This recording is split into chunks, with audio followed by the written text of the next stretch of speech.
Hello guys, ഇന്നത്തെ നമ്മുടെ video ഇരിങ്ങോൾക്കാവിനെ കുറിച്ചാണ്. കേരളത്തിലെ ഏറ്റവും വലിയ കാവുകളിലൊന്നാണ് ഇരിങ്ങോൾക്കാവ്.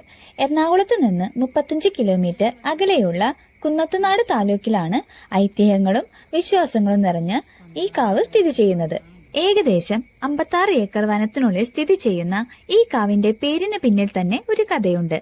അതുപോലെ തന്നെ ഈ വനദുർഗാ ക്ഷേത്രത്തിനു ചുറ്റും കാവലായി നിലനിൽക്കുന്ന മരങ്ങൾക്കും പൂച്ചൂടിയ സ്ത്രീകൾക്ക് പ്രവേശന അനുമതിയില്ലാത്തതും സുഗന്ധ പുഷ്പങ്ങൾ ഉപയോഗിക്കാത്തതും അങ്ങനെ വിശ്വാസങ്ങളുടെ കലവറയാണ് ഈ കാവ്. ആ വിശ്വാസങ്ങളെക്കുറിച്ചും ഐതിഹ്യങ്ങളെക്കുറിച്ചുമാണ് ഇന്നത്തെ നമ്മുടെ വീഡിയോയിൽ പറയുന്നത്. രാവിലെ 5 മണി മുതൽ 11 മണി വരെയും വൈകിട്ട് 5 മണി മുതൽ 8 മണി വരെയുമാണ് ക്ഷേത്രത്തിലേക്കുള്ള പ്രവേശന സമയം.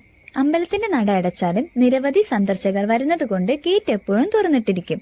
ഗേറ്റ് കടന്നാലും ക്ഷേത്രത്തിന്റെ അടുത്തെത്താൻ കുറച്ചുകൂടെ നടക്കാനുണ്ട്. പ്രധാനമായും 3 വഴികളാണ് ഉള്ളത്. അതിലൊരു പ്രധാന വഴിയാണ് ഇത്. ദാ ഈ കാണുന്ന ചെറിയ വഴികളൊക്കെ കാടിനുള്ളിലേക്കാണ് പോകുന്നത്. വനത്തിന് നടുവിലൂടെ ക്ഷേത്രത്തിനടുത്തേക്കുള്ള ഒട്ടനവധി കാഴ്ചകൾ ഈ വഴിയിലൂടെ പോയി കഴിഞ്ഞാൽ കാണാൻ സാധിക്കും.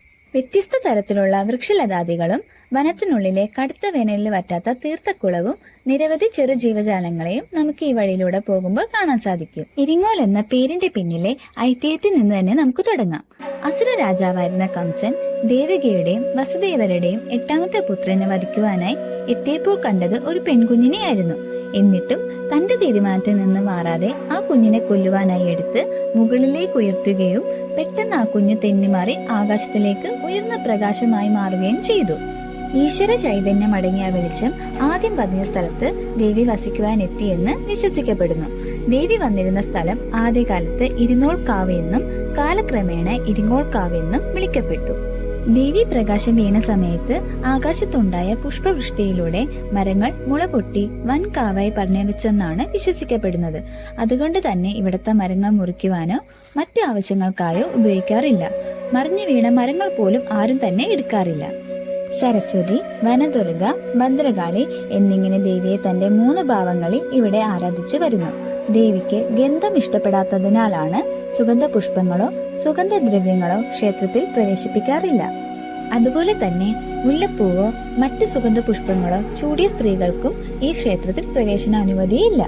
ശർക്കരയാണ് ഇവിടുത്തെ പ്രധാന വഴിപാട്. വിവാഹം, കെട്ടുനിറ, രാമായണ പാരായണം എന്നിവ ഈ ക്ഷേത്രത്തിൽ നടത്താറില്ല. വൃശ്ചിക മാസത്തിലെ കാർത്തികയിൽ കന്യകമാർ വന്ന് പ്രാർത്ഥിച്ചാൽ മംഗല്യ സൗഭാഗ്യം ഉണ്ടാകും എന്നാണ് ഇവിടുത്തെ വിശ്വാസം. ഇത്രയും ഐതിഹ്യങ്ങൾ കുടികൊള്ളുന്ന ഈ കാവ് ഒരിക്കലെങ്കിലും കാണേണ്ടതാണ്.